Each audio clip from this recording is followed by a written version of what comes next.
WHS, and welcome to this week's BDTV virtual announcements. I'm Alex Blancato. And I'm Luke Barry. The Seal of Biliteracy test will take place on January 11th through 15th of 2021. If you are interested in signing up for testing, please request further information from your current or former world language teacher. All requests and payments must be submitted on or before December 10th. This week, the WHS Community Service Club began a food drive. The food they collect will be given to the almost empty Community Food Bank of New Jersey. Their goal this year is to collect as much food as possible to help as many members of surrounding communities as they can. To do this, they need your help. The drive will run from Thursday, November 19th through December 18th. The Community Service Club is looking for non-perishable food items to be donated. Please, no glass containers. Items can be dropped off at WHS in a bin outside of the main entrance. On Thursday, December 17th at 5 p.m., the Jewish Culture and Development Club will be holding a special virtual Hanukkah celebration. It is open to everyone. There will be fun games and prizes, as well as a special guest speaker, Rabbi Prosnit, from the Temple Emmanuel in Westfield. Support the Community Service Club. Help the Rotary Club of Westfield by making extra sandwiches before 11 a.m. every Wednesday. Please drop off your individually labeled with ingredients. Drop them off to the donations bins in front of the house of either Ellen Windorf, 529 Hanford Place, or Ray Kostiak, 438 Poe Avenue in Westfield. Please be sure to use gloves when dropping off the sandwiches to the drop-off bin on the front porch of each house. All sandwiches will be brought to St. Joseph's in Elizabeth, New Jersey. Thank you for your help and support. The Westfield High School Community Service Club is also hosting a sock and glove drive. Help those who are truly in need this cold winter season. The sock and glove drive has already begun and will be continuing to collect donations until Friday, December 18th at 3 p.m. Please drop off all new sock and glove donations to the drop-off bin located outside of Westfield High School's main entrance. All donations will be brought to St. Joseph's in Elizabeth, New Jersey. Donations are also accepted through Amazon wish list until Friday, December 11th via the link http://amzn.to/3ka5kor. Thank you for your help and support. Are you interested in computer science, cybersecurity, or puzzle solving? Then the WHS Cybersecurity Club is just for you. This club is centered around CyberStart America, a free online competition that runs until April. Beginners are encouraged to join. Collaborate with your friends through 200 plus challenges and qualify for the National Cyber Scholarship Competition in April. You may have the chance to win over 600 plus scholarships, access to a cybersecurity training course worth $3,000, and recognition badges that can be used on college and job applications. Please join the Google Classroom QZSAR5H with your Westfield account if you are interested. Contact Ashley Talwar or Amy Zhao for any questions, or visit the website www.cyberstartamerica.org. Friends of WHS is a new club that helps create friendships and create bonds with people you may never have met otherwise. It is a fun and welcoming club. New members can join throughout any time this year.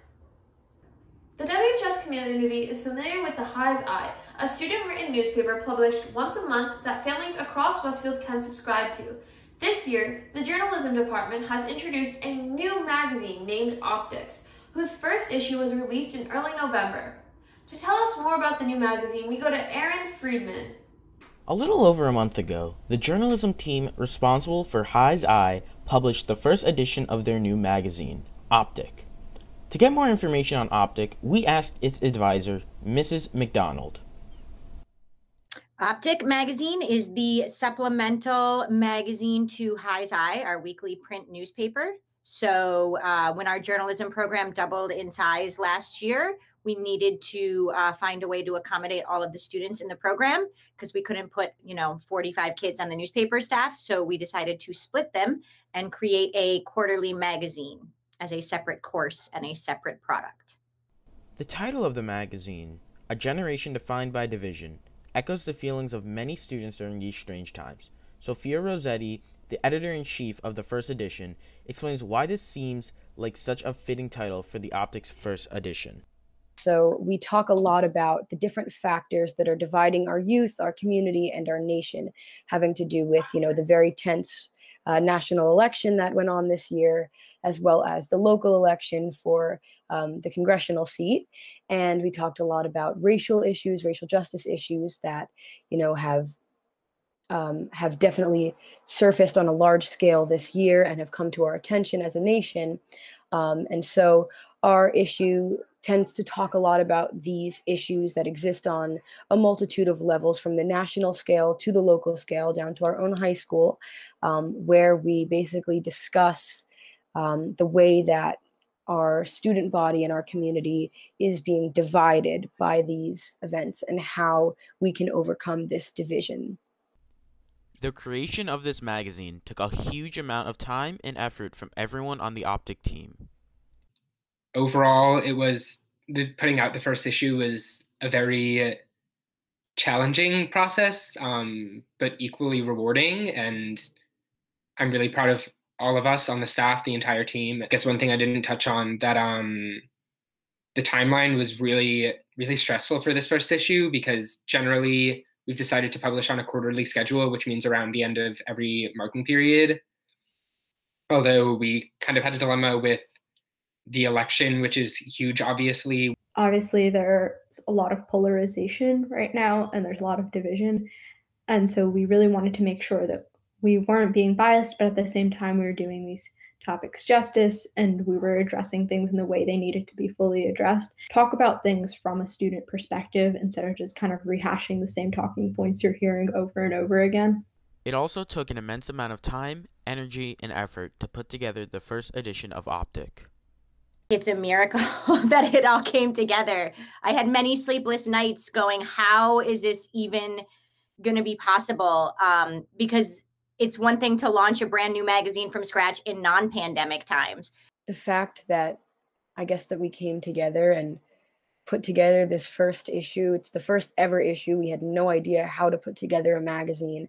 We had no idea what it was going to look like. And really, it all came together so well. Everybody did a great job with doing their part and really dedicating themselves to this magazine and to making it the best publication possible. I'm definitely really proud of the overall looks of our first issue. I think we really wanted to establish our legitimacy as a local student-run publication, and I think that's something that we did. It's been a really awesome opportunity to work on the magazine this year. It's one of the few classes that's kind of felt normal in this crazy year of online school. You can subscribe to Optic Magazine yourself by going to highseye.org and clicking subscribe now. The current pandemic has caused theaters to shut down around the world. Right here at our WHS, our own theater department has found a unique way to work around the shutdown. Luke had the opportunity to sit down with the department and find out how it has adapted while still being able to produce yet another show. The WHS Theater Department is a cherished part of our school community and is known around the state for producing top-tier shows. When the pandemic hit in March, their production of Chicago got shut down at the last minute. This opened up the question of how they would put on their fall play this school year. When told from the beginning of the school year that they had to have a fully virtual production, the WHS TD team worked hard to put on a show up to par with the past. The WHS Theater Department is known around the community for putting on great shows, and we weren't about to let that change just because we were virtual.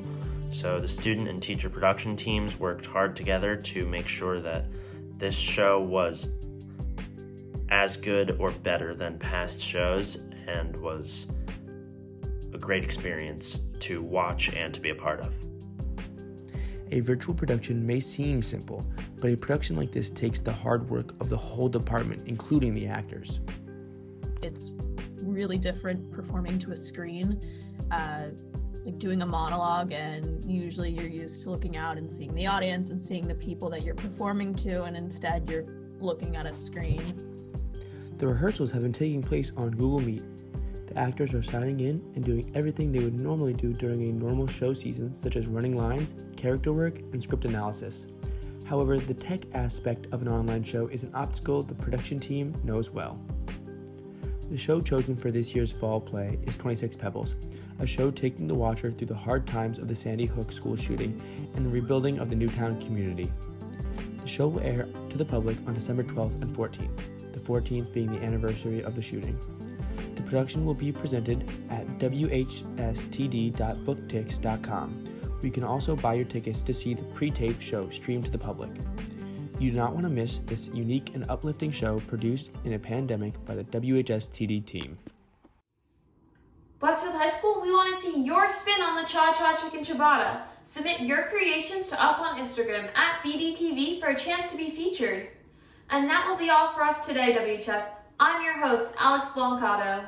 And I'm Luke Barry. Don't forget to give us a follow at BDTV on Instagram and Twitter at WHSBDTV. Stay 6 feet apart and have a great week, WHS.